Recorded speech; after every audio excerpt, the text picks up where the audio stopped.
Alright, today I'm going to talk about a tripod that was recommended by Markus Pix. I'm not sure if it was recommended, but it's on his channel. And if you haven't watched his channel, he has a great one. It is very quirky, and I absolutely love quirky. I love that he tries to experiment with stuff. So me and Markus, we do align on a lot of things. Not necessarily camcorders, not necessarily lights, and definitely not hair. So this tripod that he recommended, it is interesting.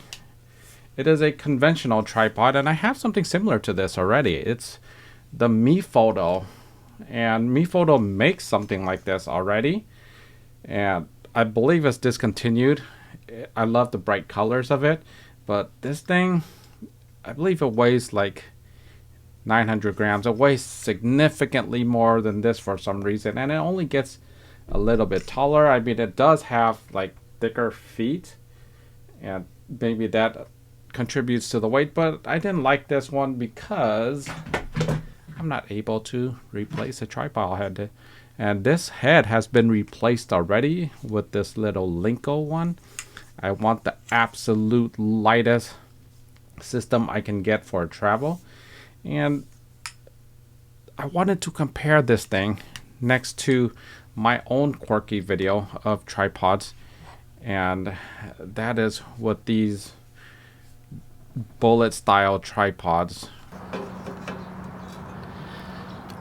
Around 600-ish grams. Around 400-ish grams. These things are extremely fast. You just pull and it holds your camera, and you could even hold like a ZVE one that I'm filming on with the 24G Master. Okay, this thing can hold a good amount of weight.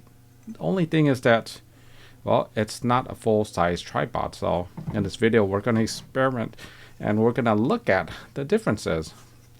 Okay, so first off, this tripod, it has a hook on the bottom, so you can carry stuff and increase the weight. It's just a lot easier than getting like a bean bag for this type of tripod.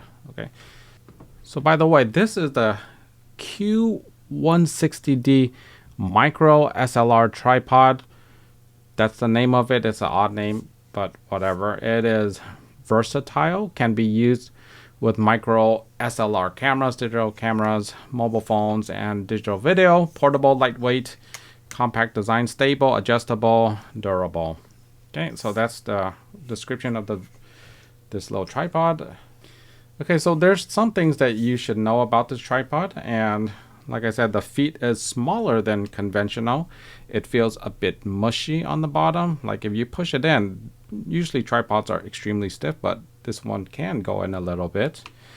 This handle for the twist knob is smaller than I like, but it keeps the form factor just a little bit smaller, and that's nice to have. It is grippy. It does the job. This piece right here, you need this to lock in the top, and it does feel like it slips at times. Like if you tighten it, you want to tighten it tight, and you know, I can feel it slipping. Like if I tighten it really tight, it slips a bit. I don't like it, but it does seem to work.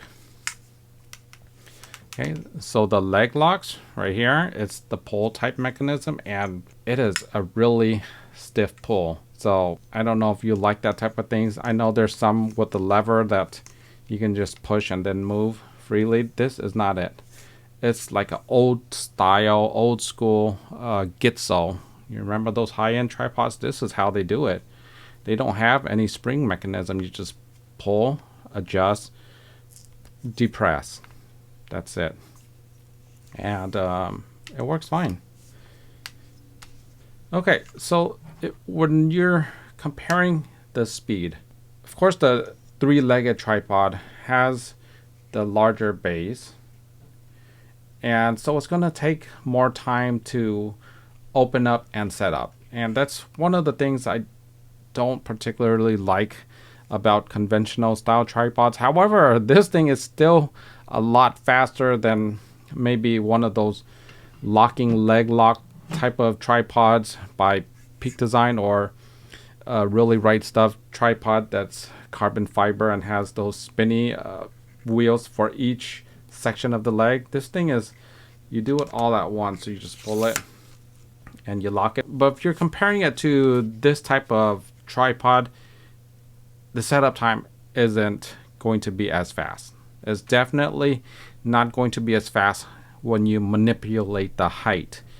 It's definitely not going to be as fast when you adjust the incline or decline. However, because it can adjust the incline or decline, you can say it's a lot more flexible. If you're out in the wild, you're out in nature, nature isn't going to be flat. It's going to be hilly. It's going to have movement and slopes and declines. It's not going to be pretty, and that's where this tripod comes into play. It's going to be a lot more flexible in those scenarios, but if you're an urban sprawler and you're on the streets, where this type of tripod would be a lot better because the setup is just much more faster. There is a downside to having these types of tripods, the friction types, and that is that when you're using it, you will see that the conventional wider base tripods are going to be a lot more stable.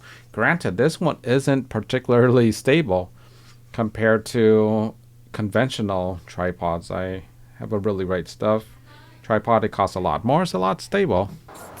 All it does is just, this leg just turns and it creates a friction like thing right here because of this, right? Because of this hump. See that little hump? When you turn it, you can start to see it right here. It just creates a friction upon itself to stay in place. So that's how these tripods work. And one of the downsides of having this type of system is that you have to make sure that you've got good friction all through the legs, or else it can collapse on itself. So that means that your legs, they can definitely collapse. It's just one of these things when you have the system, it doesn't lock very well, so you have to use additional force more than a normal tripod. So that's all I have about this device. You could find it on Temu. Yes, Temu. It's $48.98, and that includes shipping, I believe. Yes, free shipping. It's very small. It's very lightweight. I would use it for travel, maybe. Anyhow, that's all I got for this video. Thank you so much for watching. Be sure to like, subscribe, share. See you in the next one. Take care.